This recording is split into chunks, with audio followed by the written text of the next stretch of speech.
Good evening. Thanks for joining us on India Business Hour. I'm Shireen Bhan. The headlines we're tracking for you this evening. Global markets jittery after Silicon Valley Financial Group files for bankruptcy. Banking shares slide across US and Europe despite the rescue of First Republic Bank and Credit Suisse. The Sensex and Nifty lose 2% this week despite a pullback on Friday. RBI Governor assures the Indian banking system is resilient and stable, adds necessary steps have been taken for stress tests on asset liability issues. Tata Consumer calls off negotiations with Bisleri over a potential acquisition. Talks broke down over valuations with Bisleri's Chauhan seeking to raise about $1 billion. TCS shares remain steady in trade after incoming CEO Krithivasan promises continuity, adding that priorities and strategies will not change. An emotional Rajesh Gopinathan says it was important to resign before the new financial year to give the new CEO a clear runway. More than a dozen production-linked incentive schemes put under review by nodal government ministries. Sources say officials are assessing if higher investment targets have left many companies out of the ambit and if the eligibility criteria needs to be tweaked. That's an exclusive. The Delhi High Court directs Delhi Metro's Rail Corporation to pay Reliance Infra 4,800 crore rupees worth of arbitral award dues within a month. The court says failure may lead to action against Centre, and the Delhi government warns the DMRC funds may be attached as well. Deepak Bagla steps down as the CEO of Invest India. Money Control reports Bagla stepped down after a Commerce Ministry probe. That's an exclusive. Air India witnesses an acute shortage of pilots amidst complaints of delays in long-haul flights. As per CNBC-TV18's analysis, the airline is at least 250 pilots short, and that's most likely the key reason behind the flight delays. Parliament adjourned for the second day in a row amidst loud sloganeering from the Treasury and opposition benches. The BJP says they won't allow Rahul Gandhi to speak in the House unless he apologises for his remarks on Indian democracy in London. The opposition continues demanding a JPC probe into the Adani Hindenburg issue. Chinese President Xi Jinping set to visit Russia next week at the invitation of President Putin. This will be his first visit to Moscow since the Ukraine invasion. Also on the show, concerns over the midday meal scheme, where budget allocation has been reduced significantly over the year when adjusted for inflation. A special report coming up.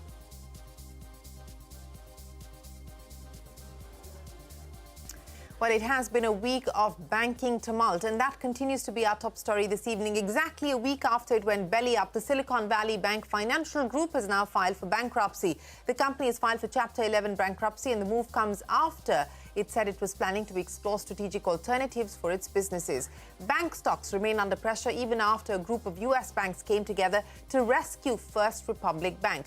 Bank of America, Goldman Sachs, JP Morgan and 8 others announced they will deposit $30 billion in First Republic to allay fears over its failure. The move came after the Swiss Central Bank issued a $54 billion loan to Credit Suisse. But Credit Suisse troubles are far from over.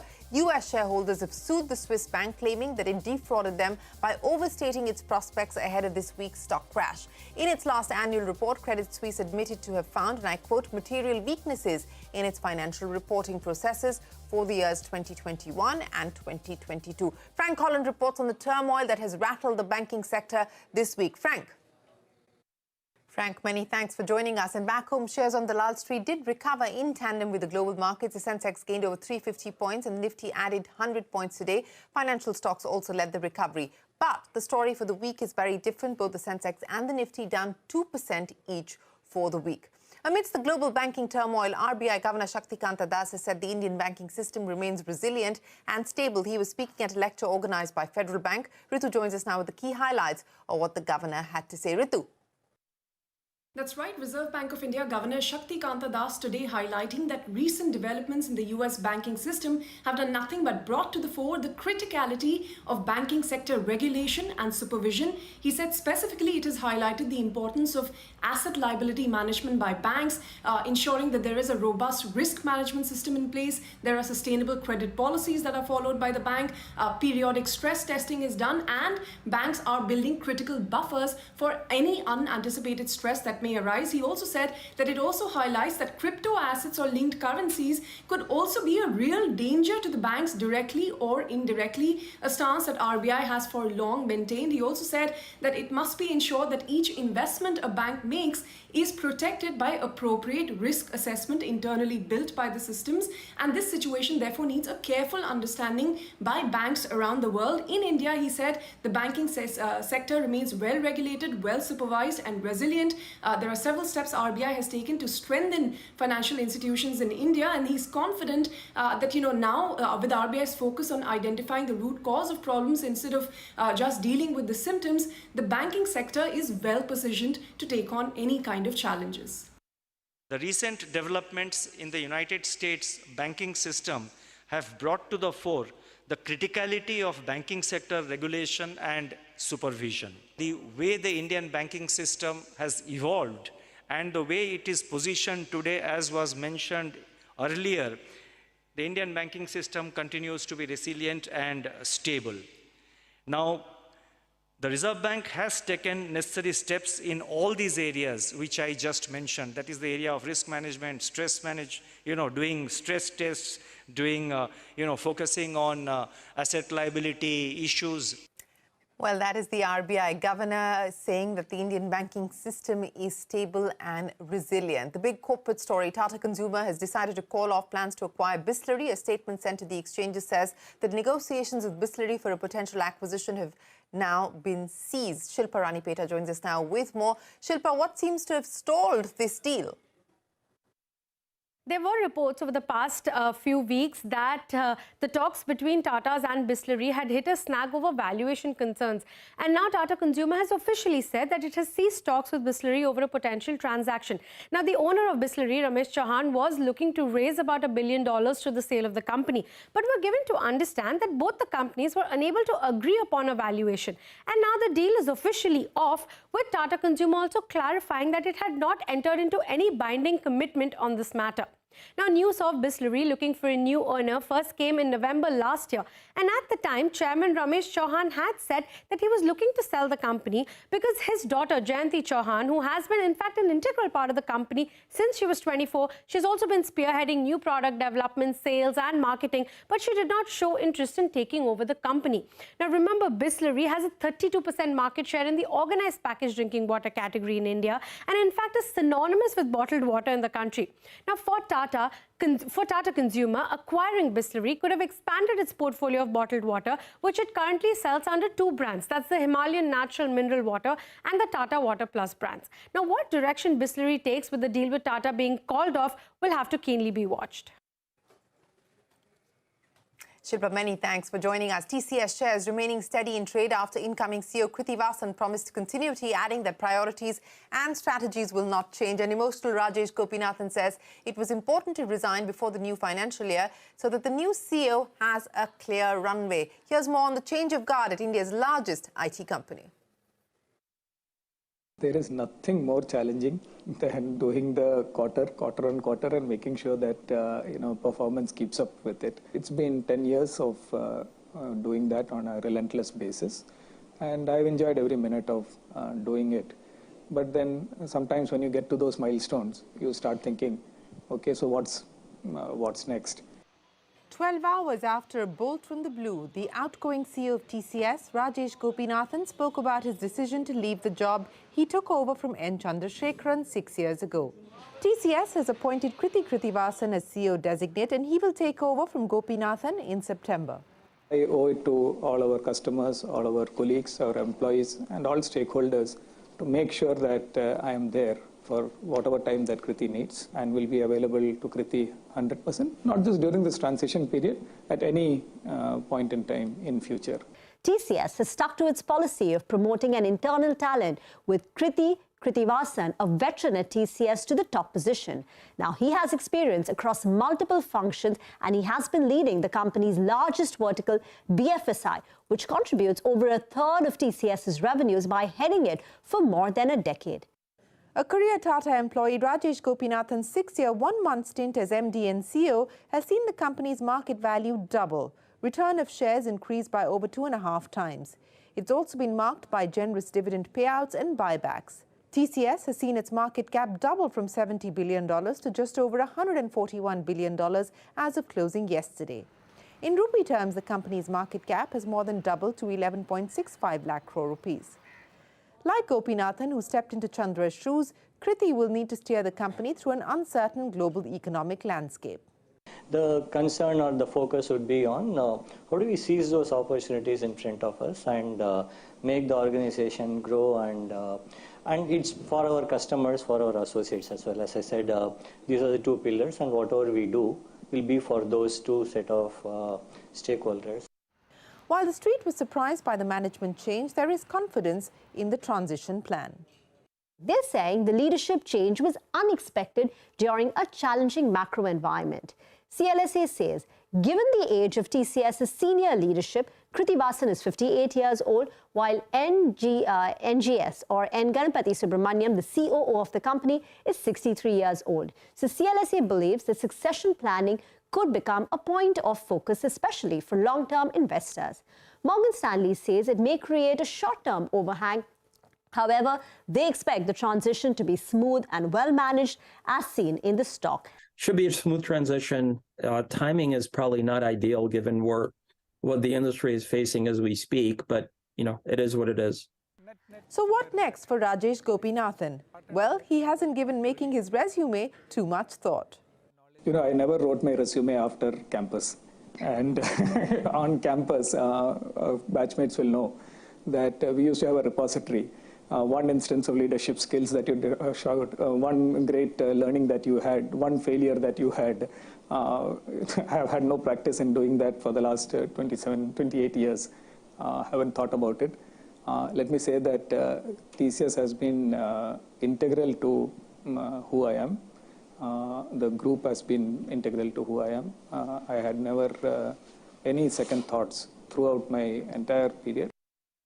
Kriti Vasan has his job cut out for him as he makes a new beginning as the man in charge of the Tata Group's crown jewel. A CNBC-TV18 Bureau report. A change of guard at TCS. A quick check of some of the other headlines tonight. Fintech platform PhonePe has raised an additional $200 million from majority stakeholder Walmart. The funding is part of PhonePe's $1 billion fundraise to scale new businesses like insurance, stockbroking and wealth management. This round of funding has been raised at a pre-money valuation of $12 billion, making PhonePe India's most valuable fintech company. The Bengaluru Income Tax Appellate Tribunal has allowed Flipkart's appeal and granted deductions towards ESOP expenditure. The company had filed for a loss of nearly 140 crore rupees, against which it was subjected to the addition of 1,708 crore rupees for valuation of marketing intangibles and around 16 crore rupees for ESOP expenses. The National Company Law Tribunal has approved the merger of HDFC and HDFC Bank. Shareholders of both companies had approved the merger on the 28th of February. The merger, valued at $40 billion, is touted to be the largest in India's corporate history. Here's a CNBC-TV18 exclusive tonight. More than a dozen PLI schemes are currently being reviewed by nodal ministries. The government will soon conduct a high-level review meeting on the eligibility criteria and other terms as part of PLI schemes. Parikshit is standing by now with the details. Parikshit, take us through why the government is reviewing the PLI schemes. That's right. A review of 14 production-linked incentive schemes is underway across ministries, and a high-level meeting could take place very soon. Sources say the government is considering whether the investment targets mentioned in some PLI schemes are actually realistic. For example, the auto PLI requires vehicle OEMs to make an investment of 2,000 crores over 5 years. Officials are reviewing whether the high investment targets have left many companies out of the PLI ambit. What is also being assessed is whether the price caps in some PLI schemes are a hurdle to manufacturing growth. For example, incentives under mobile phone PLI scheme are for phones costing more than rupees 15,000, and PLI for electric two-wheelers is for vehicles costing up to 1.5 lakhs.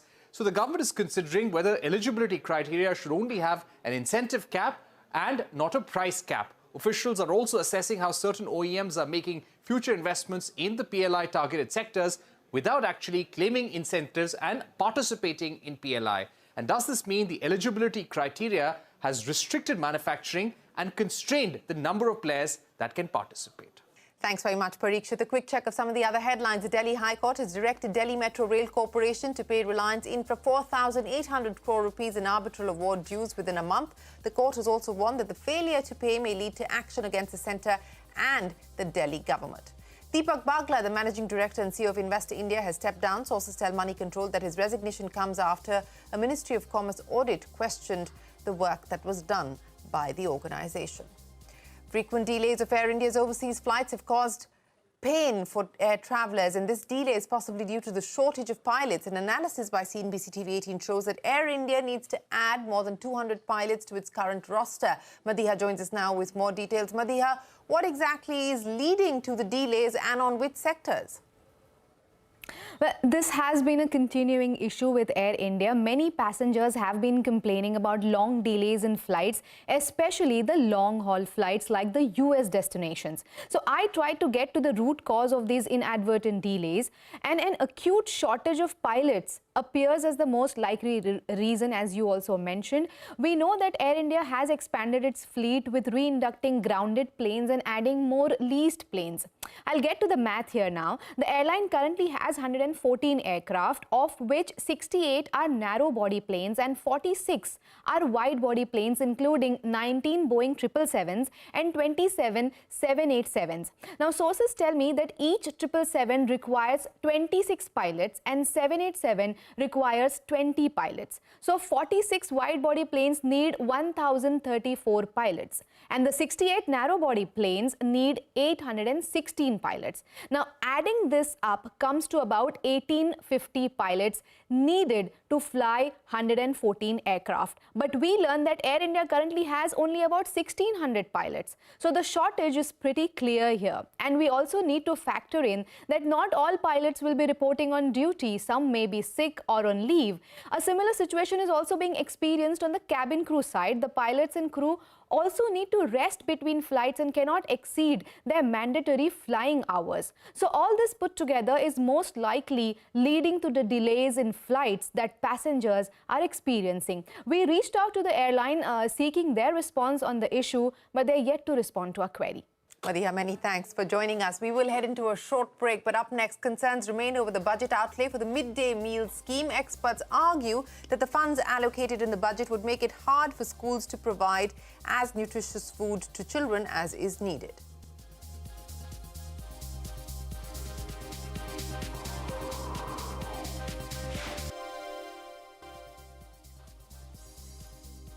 Parliament adjourned for the second day in a row amidst loud sloganeering from the Treasury and opposition benches. The BJP says they will not allow Congress MP Rahul Gandhi to speak in the House unless he apologises for his remarks on Indian democracy in London. The opposition continues demanding a JPC probe into the Adani Hindenburg matter.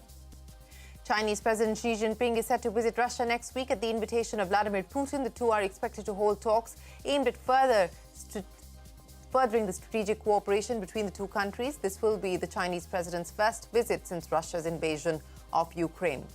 Poland and Slovakia promised to send fighter jets to Ukraine. Remember, Ukrainian President Zelensky has been consistently urging NATO nations to provide more military support in its war against Russia. The Kremlin has warned that fighter jets sent by Ukraine's Western allies are subject to destruction.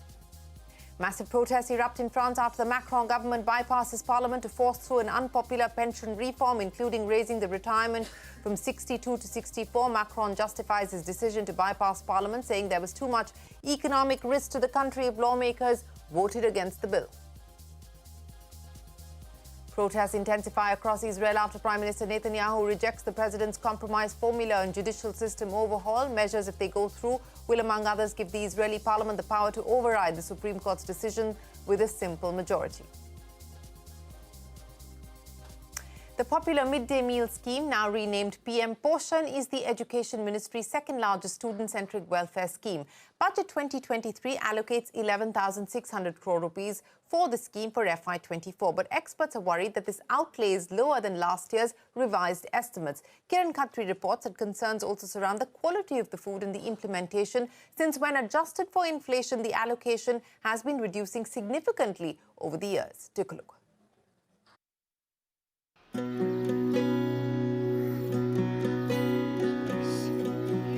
7-year-old Sonakshi's father leaves for work at 7 a.m. every day and there's no one else to cook for her and her 2 younger siblings. So they go to school on an empty stomach and rely on the government's midday meal scheme.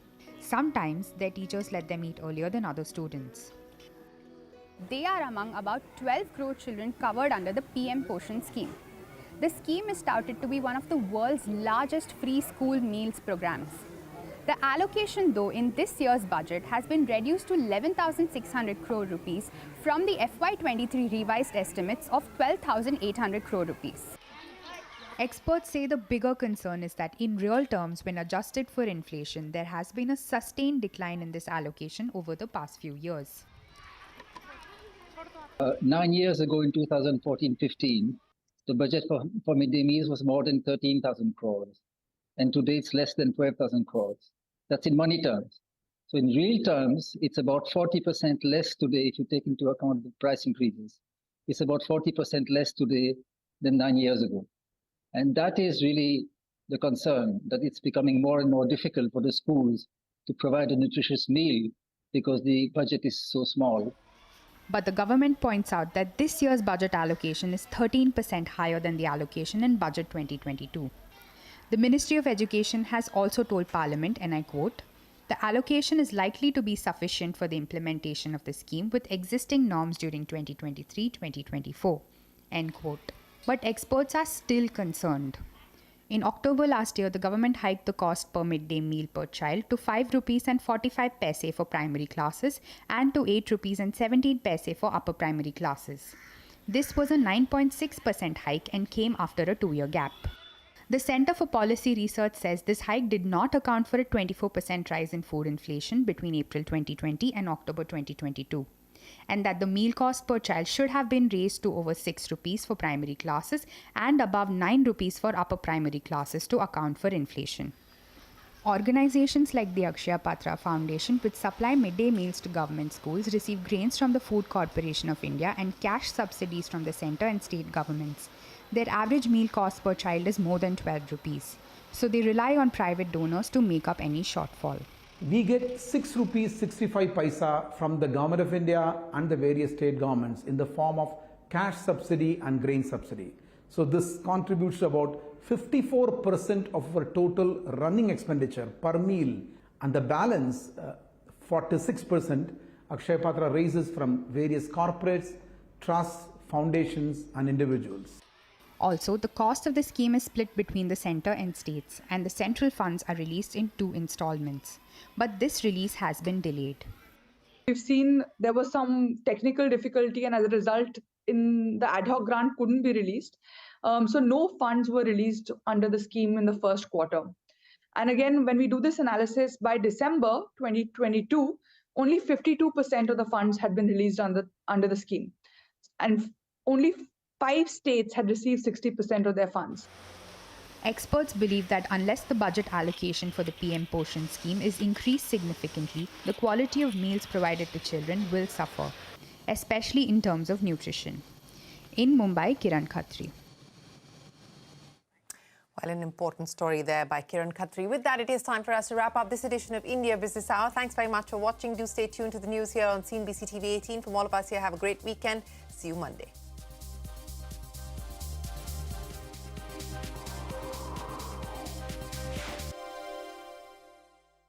ये आखिरी गेंद माहौल में गर्मी गुलाब ने सेवैया और